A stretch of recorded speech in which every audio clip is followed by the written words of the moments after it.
तो SC, ST, MBC, OBC और minorities के हक में सोचते हैं, उसके हित के लिए लड़ते हैं, वो समाज के वफादार नेता हैं। अच्छा। और जो इनके हैं उसी समाज के, लेकिन इनके हक हकूक के खिलाफ खड़ा होते हैं, तो वो समाज के वफादार नहीं हैं, गद्दार नेता हैं।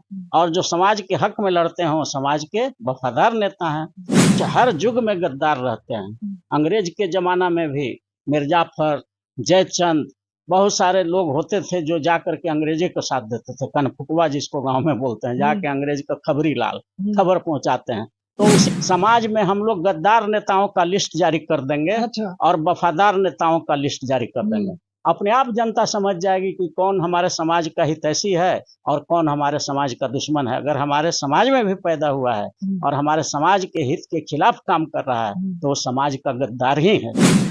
200 वर्षों से गुलामी की जंजीर में भारत जकड़ा हुआ था, तो एक गांधी आधा धोती पहनकर, आधा धोती ओढ़कर, चमकती वकालत छोड़कर पूरा देश में अलख जगाया और देश को आजाद करा दिया।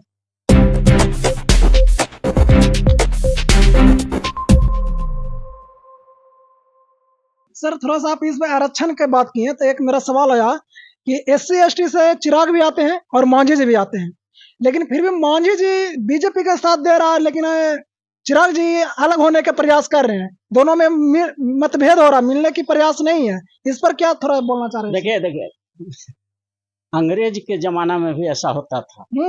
जो अंग्रेज को, जो भारत के जो आदमी अंग्रेज को साथ देता था जी, उसको कहते हैं गद्दार। हाँ, गद्दार नेता और वफादार नेता आज के दिन में है। जो SC, ST, MBC, OBC और माइनॉरिटीज के हक में सोचते हैं, उसके हित के लिए लड़ते हैं, वो समाज के वफादार नेता हैं। अच्छा। और जो इनके हैं उसी समाज के, लेकिन इनके हक हकूक के खिलाफ खड़ा होते हैं, तो वो समाज के वफादार नहीं हैं, गद्दार नेता हैं। और जो समाज के हक में लड़ते हैं वो समाज के वफादार नेता हैं। तो ये जंग समाज के वफादारों और समाज के गद्दारों के बीच है।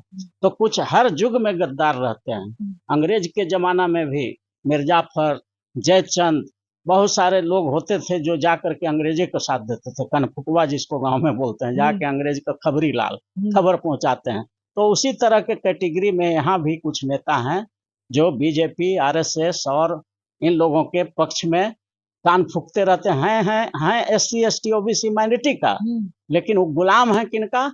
आरक्षण विरोधी मनोवादी ताकतों का। तो वो सब दिन रहा है, तो इससे कोई बहुत डरने की जरूरत नहीं है।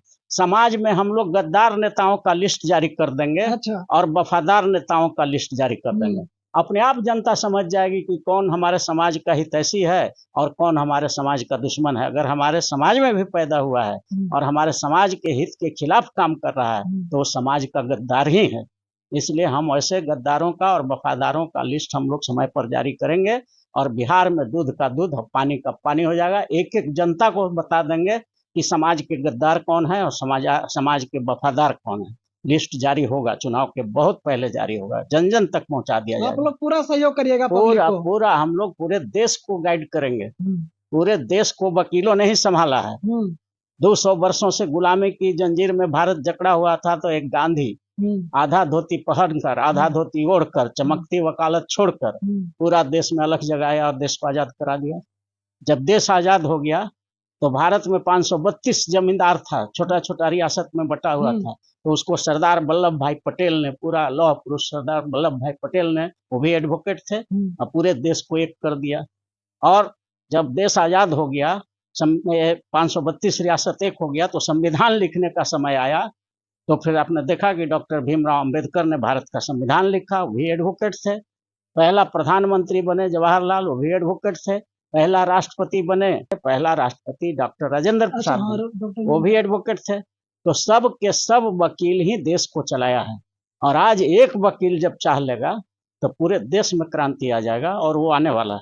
हम लोग करेंगे। सुप्रीम कोर्ट आपके आगे सुप्रीम कोर्ट है, वो क्या करेगा सर? देखिए, सुप्रीम कोर्ट का पावर कुछ नहीं है। भारत के संविधान में आर्टिकल 124(4) में प्रोविजन है कि सुप्रीम कोर्ट का जज भी अगर कोई असंवैधानिक काम करता है तो पार्लियामेंट को इतना पावर है कि 2/3 बहुमत से सुप्रीम कोर्ट के चीफ जस्टिस और जज को भी महाभियोग चला के बर्खास्त कर दे सकता है 1 मिनट में।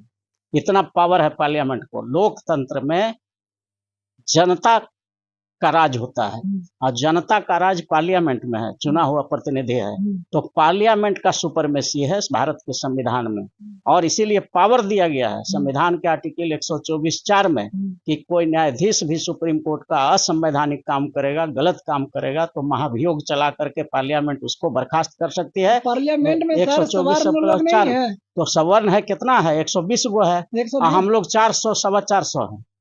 तो सब, अगर हम तो इसीलिए तो कह रहे हैं कि पांचों भाई को इकट्ठा होना पड़ेगा। SC ST MBC OBC और माइनॉरिटी जितने सांसद चुन के गए हैं, कोनो पार्टी से गए हों, सब एगो एसोसिएशन बना लें। एसोसिएशन बनाने का, संघ बनाने का संविधान के आर्टिकल 19 में अधिकार है।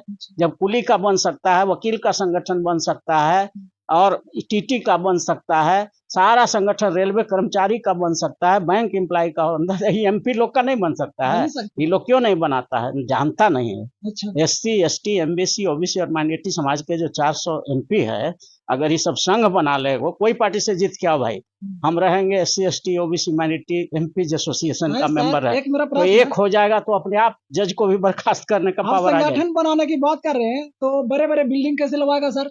नहीं, बिल्डिंग से संगठन का क्या मतलब नहीं है? उसका संगठन इसलिए नहीं बनाना चाह रहे SC ST के लोग हैं जो नेता लोग, क्योंकि उनका बड़े बड़े मकान, बड़े बड़े जहाज से कैसे घूमेंगे? तो इसलिए संघ बनाएंगे तो और घूमेंगे ना, पावर हो जाएगा ना उनके पास।